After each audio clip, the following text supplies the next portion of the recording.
Hi, g'day there. So in the last video I showed you how to make shapes and how to combine, how to use the Pathfinder, combine and subtract shapes, as well as align using the align and distribute options. In this video I'm going to show you how to use the pen tool, as well as get into some of the ability on the direct selection tool. So using the pen tool, we can do single clicks to make shapes, and you can see here the fill is just filling in below the shape, and it's just joining the dot between the first and last anchor point. But in order to have a stroke along here, you just need to close off that shape, and that also frees up your cursor to not be attached to that drawing. The other way we can join, so instead of doing single clicks, is we can click and drag, and this allows us to do Bezier curves, which are these cool funky curves with these little handles that kind of look like seesaws that we can then start playing around.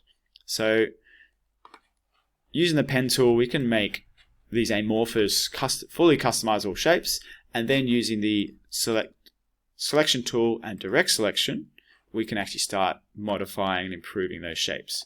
So my preference, and takes a bit longer, but if you were to trace over an object, or if you've dragged in an image and you want to copy that, I like to either cover it in shapes and combine them, if that works, or I might generally use the pen tool and trace the shape and go one step at a time. The great thing about using the pen tool over the paintbrush tool, for example, is if I go Control Z and undo, or Control Y, or Control Shift Z to redo, sorry. Control Y you'll find turns everything to outlines. That undoes it one step at a time. But some people have been in this habit with using Microsoft Paint or using other drawing programs where you use the paintbrush, and you're like, I want to do this really cool shape, which, you know what, does look pretty cool. But some of the issues you might find with the paintbrush is, for example, if we then go and give it a fill, it doesn't really do much at all. Can we give it a fill? There you go. It fills in between the thing. And then here, if we think we've closed off the gap, but if we really zoom in, can you see how there's a gap? So if I grab that, I got pretty close, but there's actually two endpoints that aren't joined. So what you'd have to do is you have to go right click and join to close that up. So let's select the whole object, right click join, and it will close that up. But some people trace by using a pen, or they might be using a graphics tablet and they're going, I'll draw from there to there.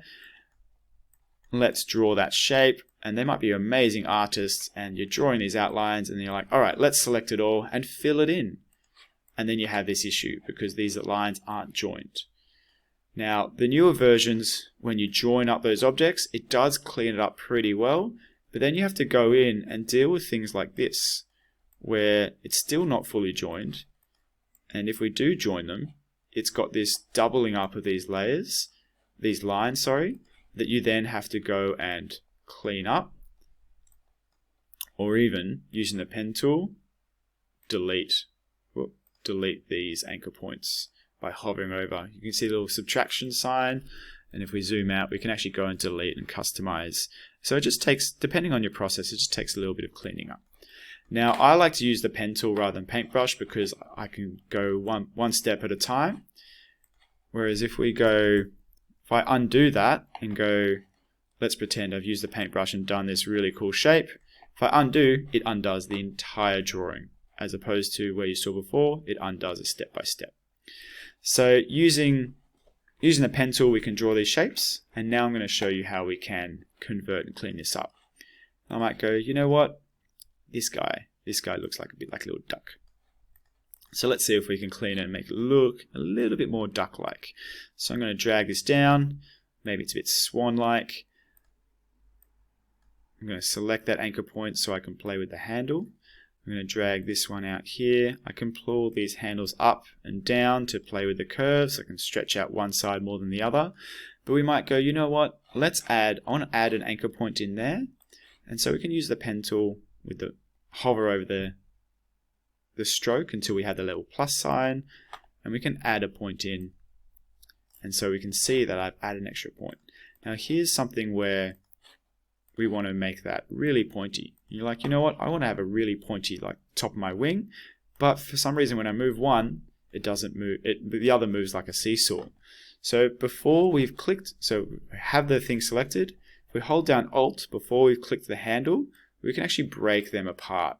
And now they're broken to be separate anchor points.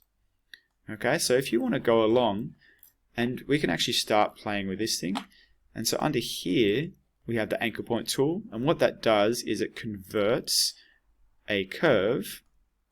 Let's select this one. Let's go there.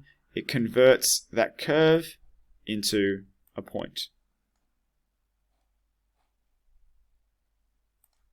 Okay, so now it's as if we'd used the pen tool and just done single clicks.